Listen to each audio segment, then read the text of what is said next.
Chapter 7. The Hidden Past.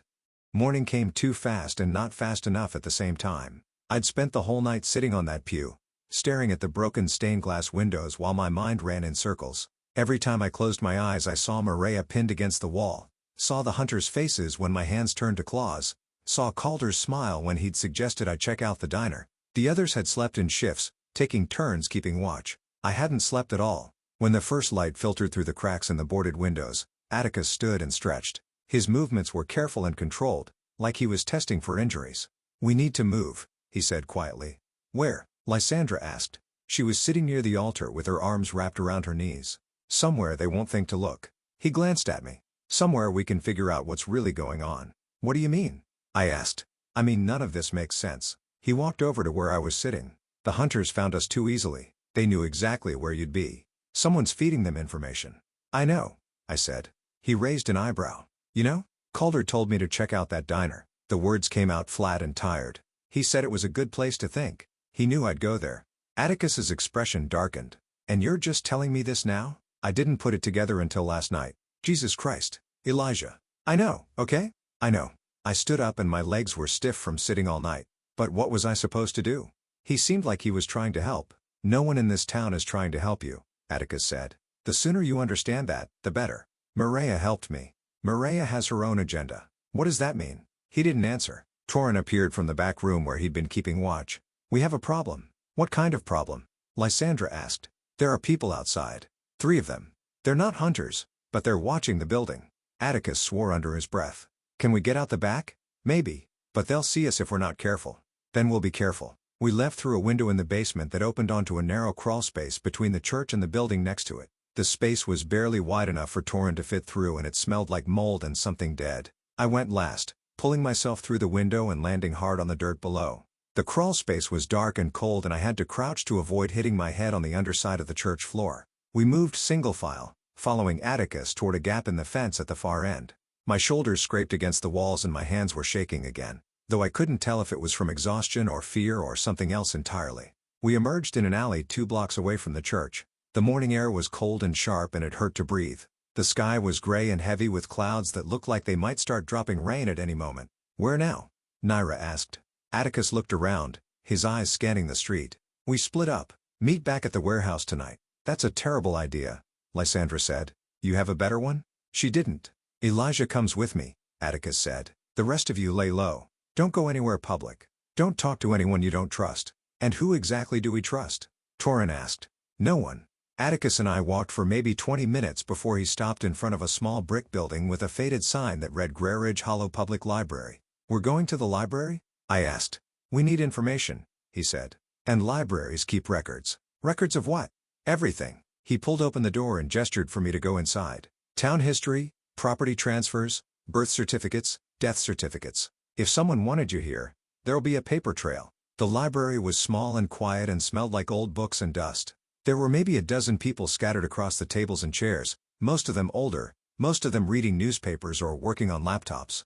A woman sat behind the front desk, middle-aged with glasses and graying hair pulled back in a tight bun. She looked up when we entered and smiled in that polite way librarians do. "Can I help you?" she asked. "We're looking for town records," Atticus said.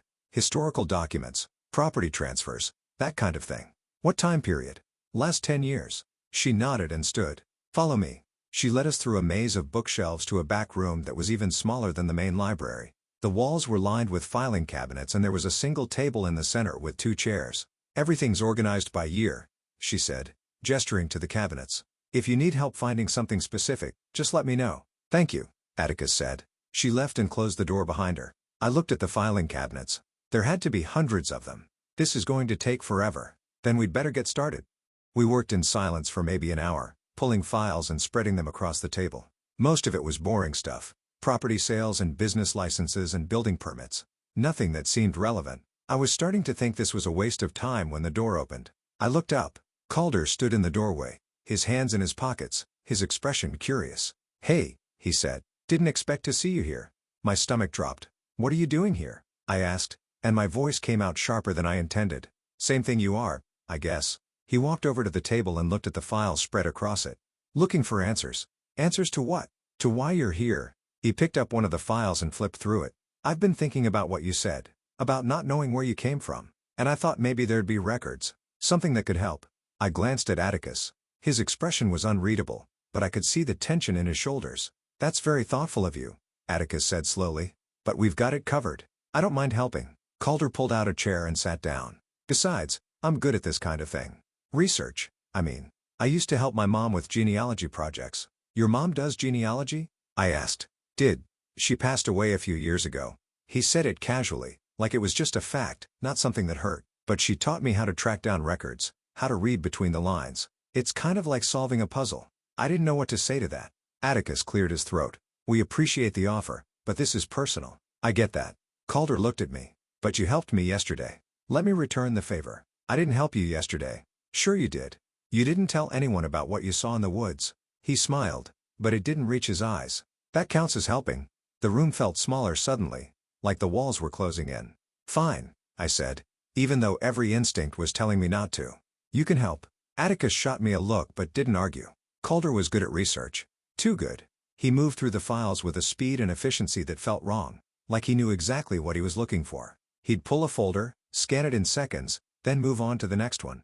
What are we looking for exactly? He asked after maybe 10 minutes. Foster care records, I said. Anything related to my transfer here. When did you arrive? 3 days ago. And before that?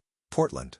I was in a group home there for about 6 months. He nodded and pulled open another filing cabinet. Foster transfers usually go through the county office, but sometimes they keep copies here for local records. Let me check the municipal files. He found it in less than 5 minutes. A manila folder with my name on it, tucked between 2 other folders in a cabinet labeled Social Services 2023 to 2024. He handed it to me. My hands were shaking as I opened it. Inside were the standard forms I'd seen a dozen times before. Transfer authorization, medical records, school transcripts. Everything looked normal. Except for one thing. The date on the transfer authorization was wrong. This doesn't make sense, I said. Atticus leaned over my shoulder. What doesn't? This says the transfer was approved 8 months ago. I looked up at him. But I only found out I was coming here 2 weeks ago. Maybe it was a clerical error, Calder suggested. Or maybe someone planned this a long time ago, Atticus said quietly. I flipped through the rest of the papers, looking for something. Anything that would explain it. That's when I saw it. A second signature on the authorization form, partially obscured by a coffee stain. The name was barely legible, but I could make out enough to read it. Dr. Helena Voss. Who's Helena Voss? I asked. Calder went very still. I don't know, he said. But his voice was different now. Careful, you sure about that? Atticus asked. I'm sure, because that's an unusual last name. Voss. Same as yours. Calder's jaw tightened. It's a coincidence. I don't believe in coincidences. Believe what you want. Calder stood and walked to the window. I don't know anyone named Helena. I looked at the signature again. The handwriting was neat and precise, almost mechanical. Why would a doctor sign off on a foster transfer? I asked. Maybe she was your caseworker, Calder said. Caseworkers aren't doctors. Then maybe she was evaluating you. Making sure you were fit for placement. That's not how it works. How would you know? He turned to face me. You said yourself you don't remember most of your childhood. Maybe there were medical evaluations you don't remember. He was right. I hated that he was right. But something about the way he said it felt wrong. Like he was trying too hard to make it sound reasonable. Let me see that, Atticus said. I handed him the folder. He studied the signature for a long moment, then flipped through the rest of the papers. His expression grew darker with each page. What? I asked. These documents have been altered, he said quietly. How can you tell? The dates don't match. Look here. He pointed to a stamp in the corner of one page. This says the form was processed in March, but the signature is dated in November. So someone backdated it, Calder said. Or someone forged it. Atticus looked at him. You said you're good at research. What do you know about document forgery? Nothing. Because you seem awfully comfortable with the idea. I'm just trying to help. Are you? The tension in the room was thick enough to cut. I stood up. Stop. Both of you. They looked at me. Fighting isn't going to help, I said. We need to figure out what this means. Why someone would alter my records. Why they'd want me here. Maybe they didn't want you here, Calder said. Maybe they wanted you somewhere specific. Somewhere they could watch you. Watch me for what? I don't know. But if someone went to this much trouble to place you in Ridge Hollow, they had a reason. He was right again. And I hated it. We spent another hour going through the files, looking for anything else that seemed off. Calder found the next piece. Look at this, he said, holding up a document. It's a property transfer from 15 years ago. Someone bought a house on the north side of town. The buyer's name is listed as Protected Asset Management LLC. So? I asked. So that's not a real company. It's a shell corporation. The kind people use when they don't want their names attached to something. How do you know that? Atticus asked. I read about it online, Calder said it quickly, too quickly. There are forums where people talk about this stuff. How to hide assets, how to create fake companies. It's not that complicated. Atticus stared at him. You read about shell corporations online. Yeah. And you just happen to remember that when you saw this document. I have a good memory, clearly. I looked at the document. The address listed was 1247 Pinewood Drive. That's near where I'm staying, I said. How near? Atticus asked. Maybe 3 blocks. Calder pulled out his phone and started typing. Let me see if I can find anything else about this property. He worked in silence for maybe 2 minutes, his fingers moving across the screen with practiced ease. Then he stopped. What? I asked. There's a surveillance code embedded in the property records, he said slowly. A what? A surveillance code. It's a marker that law enforcement uses to flag properties for monitoring. Usually it means the property is connected to an ongoing investigation. How do you know what a surveillance code looks like? Atticus asked. Calder didn't look up from his phone. I told you. I read about it online. Where online? I don't remember.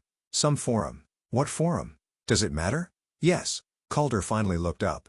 His expression was calm, almost too calm.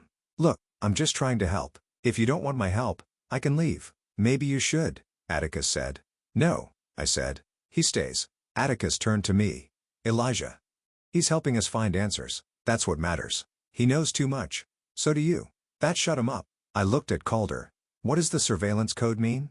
It means someone's been watching that property for a long time, he said.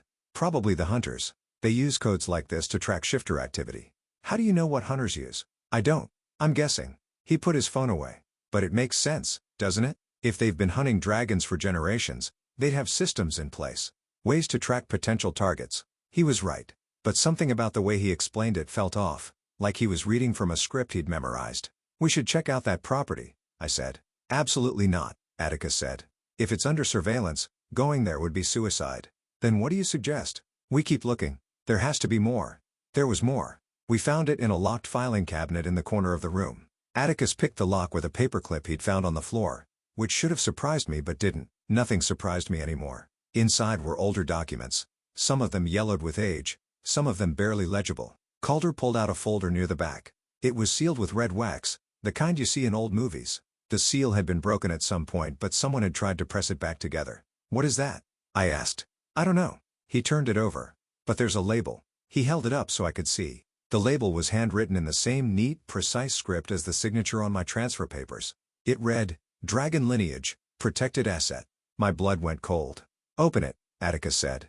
Calder broke the seal and pulled out the papers inside. There were maybe a dozen pages, all of them covered in dense text and diagrams I didn't understand. Some of the pages looked like medical records. Others looked like genealogical charts. At the top of the first page was a name. Elijah Thorne. My name. What the hell is this? I asked. Calder flipped through the pages, his expression growing more serious with each one. It's a lineage document. A family tree. I don't have a family. According to this, you do. He pointed to a name near the top of the chart. Look, this says your mother's name was Seraphina Thorne. I don't know anyone named Seraphina. Maybe you did once. He kept reading. It says she was part of a dragon bloodline that dates back centuries. One of the last surviving lines. That's impossible. Is it? He looked at me. You're a dragon, Elijah. That's not exactly normal either. I couldn't argue with that. Atticus took the papers from Calder and studied them. His expression was unreadable. This is bad, he said finally. What do you mean? I mean, if this document exists, it means someone's been tracking your bloodline for a long time, probably since before you were born. Why? Because dragons are valuable. He looked at me. Not just as threats, as assets. If someone could control a dragon, they could use it as a weapon. The room felt like it was spinning. Who would want to do that? I asked. Lots of people. Atticus folded the papers and put them back in the folder. Governments, military organizations, private collectors, anyone with enough money and enough ambition. But I'm not a weapon. You are if someone decides you are. I sat down because my legs wouldn't hold me anymore. This couldn't be real. None of this could be real. But it was. The proof was right there in front of me, written in neat handwriting on yellowed paper. Someone had been planning this for years. Someone had placed me in Grey Ridge Hollow deliberately. Someone wanted me here.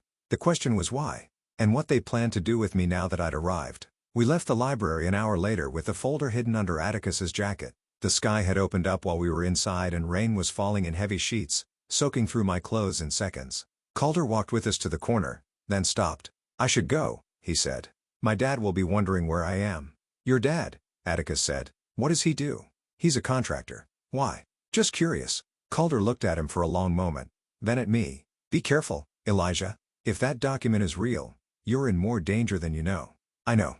Do you?" He pulled his hood up against the rain. "Because from where I'm standing, you're trusting the wrong people." "What's that supposed to mean?" "It means not everyone who says they're trying to help you actually is." He glanced at Atticus. "Some people have their own agendas. And you don't?" He smiled. But it was sad. Everyone has agendas. The question is whether they're willing to admit it. He walked away before I could respond. I watched him disappear into the rain, my mind spinning. "He knows too much," Atticus said quietly. "I know. We need to be careful around him." "I know that too." But even as I said it, I wasn't sure who I should be more careful around. Calder, who seemed to know things he shouldn't. Or Atticus, who'd been keeping secrets since the moment we met. Or maybe I should be careful around everyone. Because in this town, trust was a luxury I couldn't afford. We were halfway back to the warehouse when I saw him. Rowan Haver. He was standing on the corner across the street, watching us. His hands were in his pockets and rain was running down his face, but he didn't seem to notice or care. "Who's that?" Atticus asked. "A guy from school," I said. "Rowan. You know him?" "Not really. He's in my history class." Rowan crossed the street and walked toward us. His movements were slow and deliberate, like he had all the time in the world. "Elijah," he said when he reached us. His voice was deep and calm. "We need to talk." "About what?" "About the fact that you're being followed." I looked around. The street was empty except for a few cars passing by.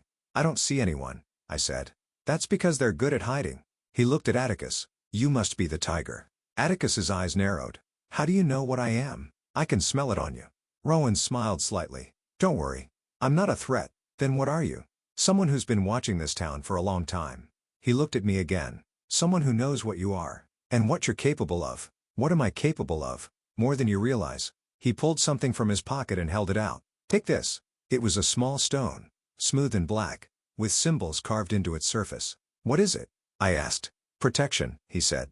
"Keep it with you. It'll help mask your scent. Make it harder for them to track you." "Who's them?" "The people who want to use you." He pressed the stone into my hand. "The ones who put you here." "How do you know about that?" "Because I've been watching them watch you." He stepped back. "Be careful, Elijah. The hunters aren't your only problem. There are others who want what you are. And they won't stop until they have it."